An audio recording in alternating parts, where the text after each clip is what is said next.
Welcome in. Jesse Schule here from jesseschule.com with your post-game analysis for Sunday, February the 5th. Before we start breaking down the games, though, let me remind you to smash that like button, subscribe to the channel, and please offer your comments below the video. Another successful day on Sunday for me. We had 3 plays. We won 2 of the 3, and that puts us now at 56 and 32 for 14,640 units. That's 64%. That's 14,500 for dime players and 1,400 and 600 bucks for $100 bettors. You want some of that money? Come see me at jesseschule.com. You might see that banner scrolling in the bottom of your screen. Limited time offer, 1 month, only $99. That's all my picks for 30 days in all sports. All right, well, which games did we have today? We had the Michigan Wolverines.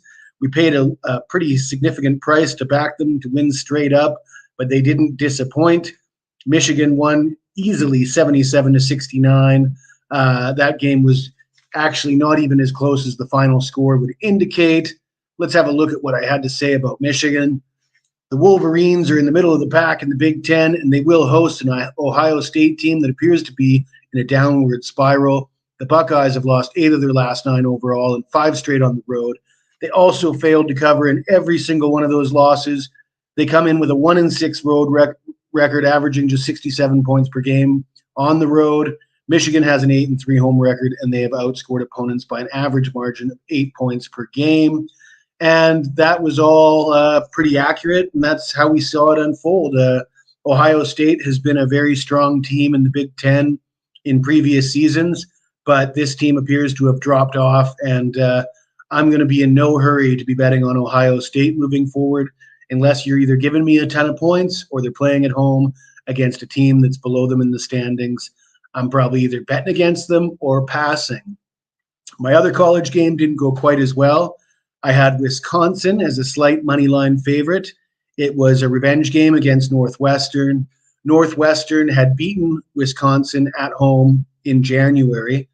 I liked Wisconsin to come back and get revenge. Wisconsin had won 7 straight versus Northwestern prior to this January's game. It was a close game, and I was on the wrong side of a close game. Northwestern won by 2 points, and we did have the money line, and that's exactly why we had the money line instead of laying 3 points with Wisconsin in a game that was likely to be decided by 2 points. We had them to win straight up. They were leading 51-50 with 40 seconds left, and that's the nature of gambling, folks. Anytime you're hitting over 60%, you're doing well, and you'll suffer losses like that from time to time. My other game was a rocking chair winner on the Raptors, +5. They were catching 5 points on the early line, despite the fact that Memphis was depleted, coming in with a depleted lineup.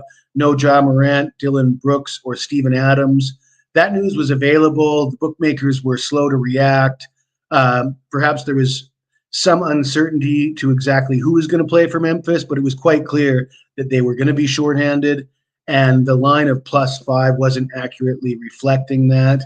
And the last few days in the NBA, I have noticed that they've been making some mistakes, the bookmakers, on the early lines. The information is out there that certain teams are going to be shorthanded, and the adjustments aren't made until the announcements are official.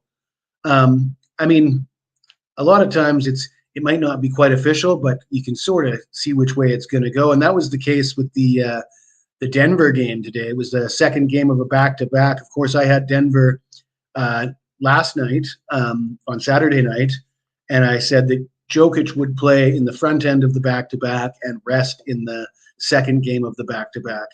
That was my prediction. It was pretty straightforward. It just made sense, and that's what came to be. But Denver opened as a favorite, a road favorite in Minnesota, and Minnesota got bet up to almost a double-digit favorite by the start of the game. The last line I saw was 7.5, 8 in favor of Minnesota. They ended up winning by a score of 128-98.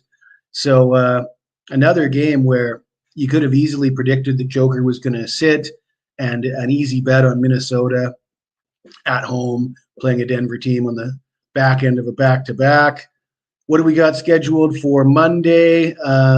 We got probably have one college hoops game. The NHL's back in action, probably an NHL game and an NBA game for me. But right after I finish this recap video, I am going to put out my Super Bowl picks.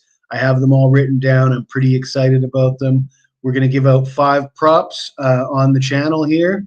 They will not be the same props that I will be putting out for sale to premium clients, with the exception of the Travis Kelce prop, anytime touchdown. I have gone on record saying that that would make my Super Bowl card. It's a pretty obvious one. Low-hanging fruit. Kelce scored touchdowns in every playoff game he's played for several seasons in a row now. I'll be covering long shot picks to win the MVP. I've got a couple picks here that are paying out plus 2,800, plus 800. So some big time plus money plays on my Super Bowl card. You can look forward to that video coming out within the hour. Unless anybody's got any questions or anything they want me to cover, I think I'm probably going to call it a night. A short video, but it is a Sunday.